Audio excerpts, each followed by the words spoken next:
Assalamualaikum warahmatullahi wabarakatuh. Waalaikumsalam. Alhamdulillahilladzi amarna bil ittihad wal i'tisami bihablillahil matin. Allahumma fassalli wa sallim wa barik wa karrim wa majjid wa azim ala sayyidina wa habibina wa syafi'ina wa maulana Muhammadin wa ala alihi wa sahbihi ajma'in. Amma ba'du. Yang kami muliakan, yang kami hormati para tuan-tuan guru, wabil khusus sahibul bait, sahibul musibah, Al-Ustaz Haji Nur Huda beserta kakak beliau, guru kita bersama Al-Ustaz Haji Kurnain. Begitu pula hadir bersama kita guru kita Al-Habib Muhammad bin Mustafa bin Syahab, dan guru-guru yang lain yang tidak dapat kami sebutkan namanya satu persatu, namun mudah-mudahan kehadiran beliau semua guru-guru kita menambahkan barokah di tempat kita pada malam ini. Amin ya rabbal alamin. Dan juga wabil khusus untuk para orang tua yang tidak kami sebutkan namanya satu persatu, mudah-mudahan Allah berikan panjang umur, sehat afiat. Dan juga wabil khusus untuk jamaah takziah malam ketiga tahlil, yakni almarhum Rahman bin Haji Mukhtar, yang mudah-mudahan semua kaum muslimin sekalian yang hadir Allah berikan pahala yang berlimpah. Amin. Dan tidak bangun kita dari majelis ini melainkan Allah ampuni segala kekhilafan kita. Amin ya rabbal alamin. Hadirin, mari sama-sama kita panjatkan puji dan syukur kita kehadirat Allah Subhanahu wa taala yang hingga sampai saat ini masih terus berkenan memberikan berbagai macam nikmatnya kepada kita, wabil khusus nikmat iman wal Islam, nikmat sehat wal afiyah, nikmat panjang umur, dan masih banyak lagi nikmat-nikmat yang telah dikaruniakan oleh Allah Subhanahu wa taala kepada kita, yang kesemuanya itu tidak dapat kita hitung satu persatu. Bahkan Allah tantang kita, jika kita coba-coba untuk menghitung semua nikmat-nikmat Allah Subhanahu wa taala, kata Allah, wa in ta'uddu ni'matallahi la tuhsuha. Kalau misalkan ada di antara kita yang mau coba hitung semua nikmat yang dikaruniakan oleh Allah Subhanahu wa taala, dari kita bangun tidur sampai kita tidur lagi, bahkan dalam tidur pun kita masih diberikan nikmat oleh Allah Subhanahu wa taala, kita mau coba-coba hitung, kata Allah, kagak bakalan bisa. Kita berharap kepada Allah, mudah-mudahan hidup kita di sini dinilai oleh Allah Subhanahu wa taala sebagai hamba-hambanya yang pandai mensyukuri nikmat dari Allah. Amin ya rabbal alamin. Salawat dan salam tak lupa kita sampaikan keharibaan junjungan kita, suri tauladan kita, Nabi besar Muhammad sallallahu alaihi wasallam beserta keluarganya, para sahabatnya, para pengikutnya, dan mudah-mudahan kita yang hadir pada malam ini di tempat ini, kita semua diakui sebagai umatnya dan yang berhak mendapatkan syafaatul uzma di hari kiamat nanti. Amin ya rabbal alamin. Hadirin wal hadirat jamaah takziah yang dimuliakan Allah, sebenarnya juga saya bingung ini mau ngomong apaan. Sebenarnya yang namanya kematian itu nggak usah pakai ceramah kayak begini dah. Kata Nabi, kafabil mauti wa'izuh, cukup udah kematian itu menjadi penasehat buat kita. Apa lagi yang mau dinasehati? Kita semua bakal mati. Kita melihat sekarang saudara kita yang lagi meninggal. Ini malam yang ketiga, suatu saat kita bakal mati. Nggak ada lagi nasihat-nasihat yang paling bagus apaan sih? Udah ngaji kita. Ngaji itu cara. Kalau misalkan kita ditanya nih sama orang, lu mau masuk surga, mau masuk neraka, pasti jawaban kita apa? Mau masuk neraka, pasti itu jawaban kita. Sebab jalan yang paling mudah untuk kita dapat yang namanya surga dari Allah Subhanahu wa taala enggak lain bukan ngaji. Nabi yang bilang, bukan saya, bukan Ustadz Nur, bukan Ustadz Kurnain, bukan. Nabi yang bilang, man salaka tariqan yaltamisu fihi ilman sahalallahu lahu tariqan ilal jannah. Barang siapa yang meniti jalan yang mana jalannya itu dengan tujuan menuntut ilmu, sahalallahu lahu tariqan ilal jannah, Allah akan mudahin jalannya orang tersebut untuk menuju surganya Allah Subhanahu wa taala. Sekarang kita malas-malasan sama ngaji, pengen mati masuk surga. Emang lu punya orang dalam di dalam? Di surga punya orang dalam. Kalau misalkan ditanya, Bu, ada ibu-ibu ya? Ada. Bu ngaji enak gak, Bu? Enak ngaji itu. Nabi juga yang bilang tuh, talibul ilma takaffalullahu lahu birizqih. Orang yang ngaji itu Allah mudahin rezekinya. Amin dong. Amin aja pakai dipomanduin dulu. Ya. Orang yang menuntut ilmu itu Allah mudahin rezekinya. Buktinya apa? Coba kalau misalkan kita ngaji nih, kita ngaji datang malam Kamis ke saya punya orang tua ngaji malam Kamis di Masjid Baitul Akbar. Umpamanya ada jamaah yang nggak datang, ditanya sama Ustadz, itu si fulan kemana nggak ngaji? Oh, kata Bang Arifin, itu kemarin deh sakit Ustadz, kemarin ada dari pasar keserempet bajai umpamanya. Oh ya udah dah, kalau gitu ntar habis ngaji kita doain, kita baca Fatihah buat beliau biar Allah angkat penyakitnya, Allah berikan kesembuhan. Kemudian setelah ngaji ntar kita sama-sama kita jengukin, kita kolekan atau kolektif. Ada yang 1.000, ada yang 2.000, ada yang 5.000. Alhamdulillah kekumpul 500.000. Bawa duit 500.000 lewat pasar mau jengukin. Alhamdulillah semuanya dibeliin perban. 500.000 beli perban. Jadi mumi itu. Itu maksudnya apa? Rezeki apa bukan tuh?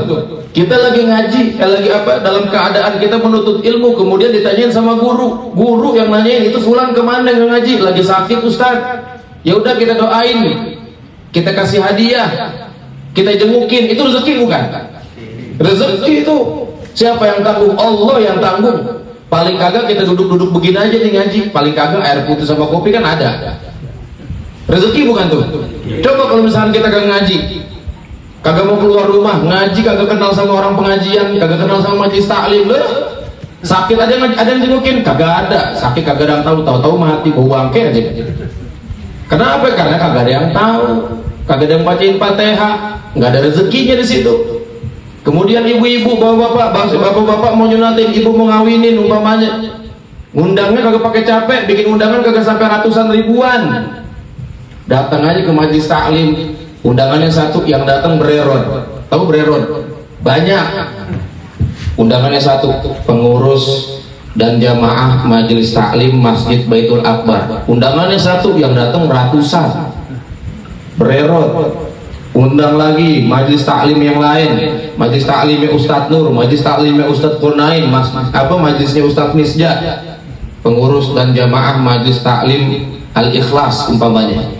Undangannya satu, yang datang banyak. Coba kalau misalnya kita gak ngaji, ngundangnya capek, panas, tengah hari bolong, belum lagi kalau hujan, geledek kepleset lagi jatuh, musibah bener tuh. Belum lagi ya Allah, udah gitu datang kondangan 5.000, datang bertiga.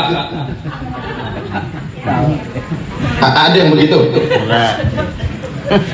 Kondangan 5.000, datang bertiga, anak cucu dibawa semuanya. Udah gitu lagi makan, nasinya muncung, Masya Allah. Udah gitu bihunnya ewer-eweran. Udah gitu habis makan ada sisa rendang dibungkus pakai tisu. Ya Allah, bikin tekor aja lu yang begitu tuh. Ya, coba tuh kalau misalkan kita ngaji begitu tuh. Ada yang begitu kira-kira di sini? Bang, ada gak yang begitu, modelan begitu di sini? Jangan bilang banyak, bilang aja ada. Di sini mah katanya kagak ada, di sono Roblong. Pas saya tanya orang Roblong, ternyata pindahan Muria Selatan.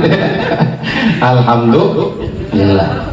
Jadi pelajarannya yang harus kita ambil itu, ketika kita datang takziah, kita datang tahlil, malam pertama, malam kedua, malam ketiga, sampai malam ketujuh, sampai seterusnya, malam 14, 40, 100 hari. Tujuannya apa? Untuk memperingatkan diri kita, suatu saat kita bakal mati. Kalau misalkan kita mati, kita mau lari kemana? Allah bilang tuh, Allah nyuruh Nabi SAW, "Qul innal mautal ladzi tafirruna minhu fa innahu mulaqikum." Katakan wahai Muhammad, katakan wahai Rasul, sampaikan kepada umatmu, kematian yang kalian lari darinya, kematian yang kalian bersembunyi darinya, kematian yang kita kabur dari kematian tersebut, sesungguhnya sejauh apapun kita ngumpet, sejauh apapun kita kabur, kematian itu yang bakalan menemukan kita. Kita yakin gak bakal mati? Yakin gak? Kalau yakin ayo ngaji dah. Hah? Udah. Ya kalau misalnya ibu-ibu, kalau ibu-ibu saya yakin dah rajin ngajinya. Emang yang paling mantep pengajian ibu-ibu. Bener gak? Ibu ya, Bu. Ya, ibu-ibu tuh yang paling kompak pengajian siapa ya? Ayo jujur. Bu. Ya kan Bu ya? Pengajian yang paling kompak siapa? Ibu-ibu. Alhamdulillah setahun aja ngaji, alhamdulillah gamisnya 6 kali ganti. Ibu-ibu tuh. Coba bapak-bapak. Bapak kok kain koko, belum butek belum diganti. Tuh bapak tuh. Ibu-ibu kalau ngaji tasnya gede-gede, alhamdulillah. Ya bapak-bapak saya ngajar malam Kamis sebulan sekali, kagak ada yang bawa tas. Ibu-ibu tasnya gede-gede, ada yang bawa karung. Alhamdulillah habis ngaji baca doa kabul, alhamdulillah lepet hilang, pastel hilang, jeruk hilang, aqua pakai masuk juga ke dalam tas. Tuh ibu-ibu tuh ibu-ibu lupa aquanya bocor, sampai rumah alhamdulillah tasnya banjir. ya kita ini sebagai makhluk yang diberikan kehidupan oleh Allah Subhanahu wa Ta'ala pasti melewati 5 tahap kehidupan yang berbeda, yang mana semua kehidupan tahapan-tahapan tersebut pasti kita lewati. Yang pertama kita udah lewati, yakni tahapan kandungan ibu kita atau alam rahim. Berapa lama kita di alam rahim tersebut? Umumnya itu 9 bulan 10 hari, ada yang 12 bulan, namanya bunting kebo. Kalau orang bilang gitu ya, buntingnya bunting kebo, yang lain sih orang bukan kebo, cuman namanya bunting kebo. Nah kemudian setelah 9 bulan 10 hari ghalibnya umumnya, kemudian kita lahir, masuklah kita ke alam dunia, ke tahapan kehidupan yang kedua, yakni alam dunia. Pertanyaannya, kita sampai kapan nih hidup dalam dunia? Yang jelas kita bakal mati, walaupun kita nggak bakalan tahu kapan kita meninggal. Bisa jadi ada belakangan, jamaah duluan, atau sebaliknya jamaah duluan, ada belakangan, bisa jadi gitu ya Bu ya. Yang jelas kita bakal mati, kata Allah Subhanahu wa Ta'ala, kullu nafsin za'iqatul maut. Setiap yang bernafas, setiap yang bernyawa pasti bakalan mati. Ketika kita mati, ya Allah, kata Allah Subhanahu wa Ta'ala dalam surat Al-Qiyamah, ketika kita lagi sakaratul maut, sakitnya luar biasa.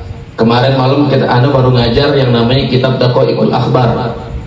Di situ dijelasin bahwa orang yang sedang sakaratul maut itu paling beratnya itu adalah rasa haus yang luar biasa, rasa kehausan yang luar biasa, Bu. Ya, nanti masing-masing kita pasti ngelewatin itu. Ya, ketika sakaratul maut kita merasakan haus sama panasnya dada kita sebab hati yang terbakar. Kenapa? Karena berat kita meninggalkan sesuatu yang kita cintain. Siapa? Istri kita, anak kita, keluarga kita, sahabat kita, tetangga kita, keluarga besar kita, kemudian harta kita, jabatan kita. Itu yang bikin kita berat meninggal dunia, yang bikin perasaan kita sakit, hati kita panas untuk meninggalkan dunia ini. Allah bilang, hakalla idza balagatit taraqiya wa qila man raq wa dhanna annahu al-firaq wal tafatis saqu bisaq ila rabbika yauma idzinil masaq.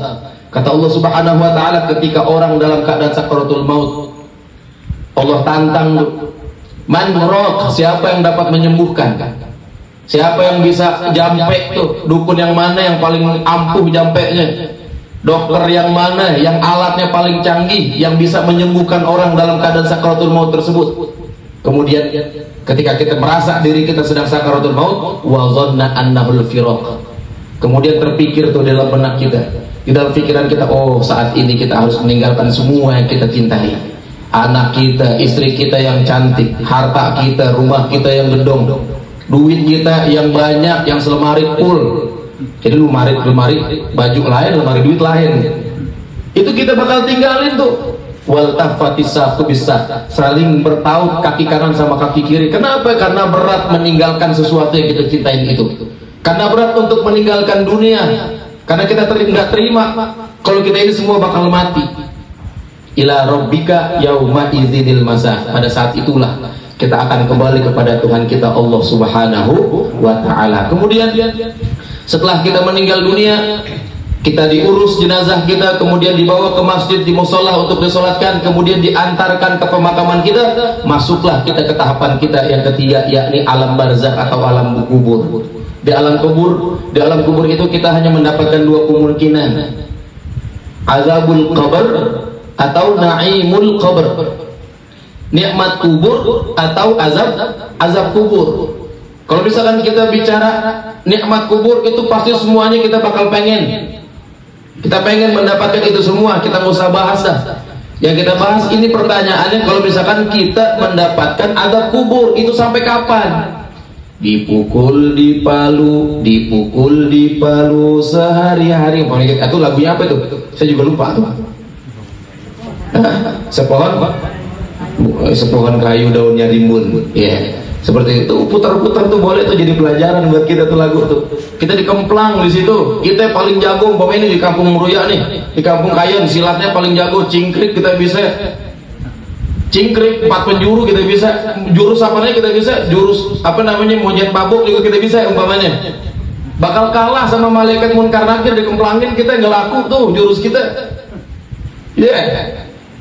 Itu ketika kita mendapatkan azabul qabr, itu sampai kapan? Ternyata sampai Allah meniupkan sangkakala yang pertama dan kedua. Dijelaskan oleh Allah Subhanahu wa taala di dalam surat Az-Zumar. Ya, ayatnya cari sendiri dah. Wa nufikha fis suri fasaiqa man fis samawati wa man fil ardi illa man syaa Allah tsumma nufikha fihi ukhra fa idahum qiyamun yanzurun, kata Allah. Ditiuplah sangkakala yang pertama oleh Allah Subhanahu wa taala, wa nufikha fis suri fasaiqa man fis samawati wa man fil ardi. Hancur semua yang ada di langit, hancur semua yang ada di bumi, illa man syaa Allah, kecuali ada beberapa malaikat yang pada saat itu belum dihancurkan oleh Allah, belum dimatikan oleh Allah Subhanahu wa taala. Tsumma nufikha fihi ukhra, kemudian ditiup oleh Allah Subhanahu wa taala sangkakala yang kedua. Fa idzahum qiyamun yanzurun, maka pada saat itu orang yang dikubur, ya, yang semua orang yang dikubur, orang yang mati itu dibangkitkan oleh Allah Subhanahu wa taala. Itu di dalam tafsir dijelaskan, bainahuma ay baina nafkhataini rufi'at anhumul adzab minal kafirin wal munafiqin wa bainahuma arba'una sanatan.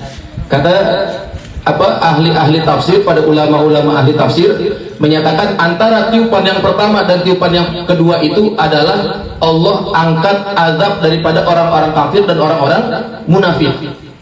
Wa bainahuma arba'una sanatan, dan di antara kedua tiupan itu, tiupan pertama kemudian tiupan yang kedua, itu jaraknya 40 tahun. Ini orang-orang munafik, orang-orang kafir yang diangkat azabnya oleh Allah Subhanahu wa taala selama 40 tahun istirahat dari azab. 40 tahun istirahat dari 40 tahun, bukan ukuran 40 tahun kayak kita. Kalau di sono di akhirat itu satu harinya itu 1000 tahun. Satu hari 1000 tahun. Di sana 40 tahun jaraknya itu. 40 tahun itu diangkat azab untuk mereka yang kafir dan mereka yang munafik. Kemudian kita ditiup sangkakala yang kemudian, wa nufikha fis suri fa idahum minal ajdathi ila rabbihim yansilun. Surat Yasin ada gak tuh? Ada gak surat Yasin tuh? Ayat berapa? Pokoknya Yasin dah, biar cepet gitu aja ya. Tuh kata Allah Subhanahu wa taala, kemudian ditiup sangkakala yang ketiga. Waktunya apa tuh? Mereka tuh orang-orang kafir, orang-orang munafik, orang-orang mukmin, orang-orang muslim, semuanya bergegas menuju kepada Allah Subhanahu wa taala. Itu orang-orang munafik, orang-orang kafir, mereka berkata, qalu ya wailana man ba'atsana min marqadina. Celaka kami, siapa yang membangkitkan kami pada istirahat kami yang sebentar ini. Kemudian di situ kalau misalkan kita baca Yasin tuh di situ ada saktah tuh. Kalau kita belajar Al-Quran di situ ketemu saktah. Apa itu saktah? Berhenti tanpa mengambil napas. Tuh pelajarin Quran juga tuh belajarin. Ada yang namanya saktah, ada yang namanya nunul qoyah, ada yang namanya sifrul mustadir, ada sifrul mustatil. Ya ada yang namanya tawallud, ada yang namanya tanafus. Itu kita harus tahu tuh belajar Al-Quran. Ya, jangan tahlil doang, kan kita ramai banget tahlil. Giliran ngaji sepi banget ngaji. Mudah-mudahan malam Kamis besok nih pengajian kayak begini nih. Amin. Amin. Ya Rabbal Alamin. Sampai mana tadi tuh?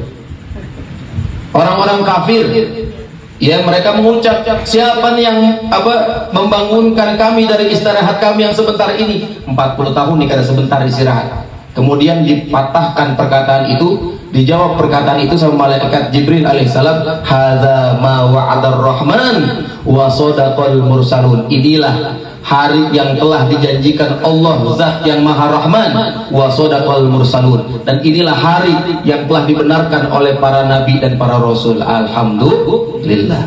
Udah selesai itu, kita masuk ke tahapan yang keempat. Setelah digiring kita masuk ke tahapan yang keempat, yakni tahapan mahsyar. Kita dikumpulin di situ sama Allah Subhanahu wa taala untuk menerima catatan amal-amal kita.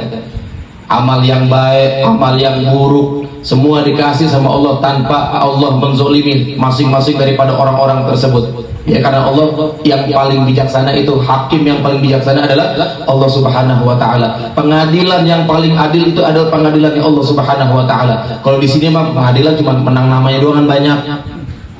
Kalau buat adil mah susah. Bener gak? Bener. Tapi pengadilan Allah itu yang teramat sangat adil. Alhamdulillah. Itu setelah kita di padang mahsyar udah kita dibagi tuh. Amalan-amalan kita dibagilah oleh Allah Subhanahu wa taala, fariqun fil jannah wa fariqun fis sa'ir. Sebagian masuk ke dalam surga, sebagian masuk ke dalam neraka. Masuklah kita ke tahapan yang terakhir, yang kelima. Itulah tempat kita. Surga apa neraka? Dari sekarang nih kita masih dikasih napas, masih dikasih hidup sama Allah. Yang kelak semuanya nikmat-nikmat tersebut pasti dipertanggungjawabkan di hadapan Allah. Zat yang maha adil, di pengadilan Allah Subhanahu wa taala. Kita dikasih napas, kita dikasih kaki, kita masih bisa bergerak.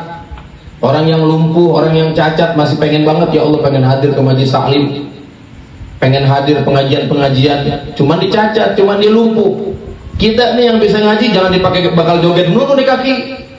Nanti dipertanggungjawabkan tuh di hadapan Allah tuh. Tadi dibaca tuh di surat Yasin tuh, al yauma nakhtimu ala afwahihim wa tukallimuna aydihim wa tashhadu arjuluhum bima kanu yaksibun. Pada hari itu kami kunci mulut mereka, ya, wa tukallimuna aydihim, dan tangan-tangan mereka yang bicara. Ya Allah, nih saya masih hidup nih, tangannya bakal nyawer mulu nyawer.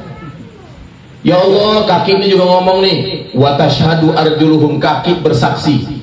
Ya Allah, selama saya masih hidup ini kaki nih, saya nih dipakai bakal joget mulu. Di mana ada dangdut saya datang, ya Allah. Nih, kaki ini bersaksi nih. Mulut kita dikunci. Kalau mulut masih bisa ngomong ngibul, ngebobab, ngebohong. Tapi tangan sama kaki kita yang berbicara di hadapan Allah Subhanahu wa taala. Kata Allah Subhanahu wa taala di surat Al-Takasur tuh. Di akhir ayat At-Takasur, Allah bilang summa latus'alunna yauma idzin 'anin na'im. Kemudian kami bakal tanya semua tuh atas nikmat-nikmat yang telah kami karuniakan kepada kalian. Nikmat sehat kita pakai bakal apa? Nikmat mata kita bisa melihat, kita pakai bakal apa? Sebelum kita masuk ke lubang kubur, sebelum roh kita terpisah daripada badan kita, mari sama-sama kita ambil pelajaran ini, dari acara takziah malam ini. Dari takziah dimanapun kita takziah, setiap kita hadir takziah kepada orang yang udah meninggal, jadi pelajaran. Suatu saat kita bakal kayak begitu. Kata Ibrahim bin Adham, dafantum mautakum falam ta'tabirunaha. Ya, Ibrahim bin Adham bilang kayak begitu. Kita ini pengen masuk surga umpamanya, tapi kita kagak mau amalin amal surga. Kemudian kita sering nganterin jenazah ke kuburan, kita nguburin jenazah, tetapi kita nggak ngambil pelajaran dari itu semua. Kita nganterin orang ke kuburan, kita nguburin orang, suatu saat kita bakal dikubur. Ketika kita dikubur, apaan yang mau kita setor kepada Allah? Amal baik apa amal buruk? Dari sekarang ayo sama-sama, termasuk saya juga pribadi, saya masih ngaji sama guru-guru saya, kemudian baru meninggal almarhum Kiai Haji Bunyamin bin Haji Muhammad. Terus kita masih ngaji terus sampai kapan?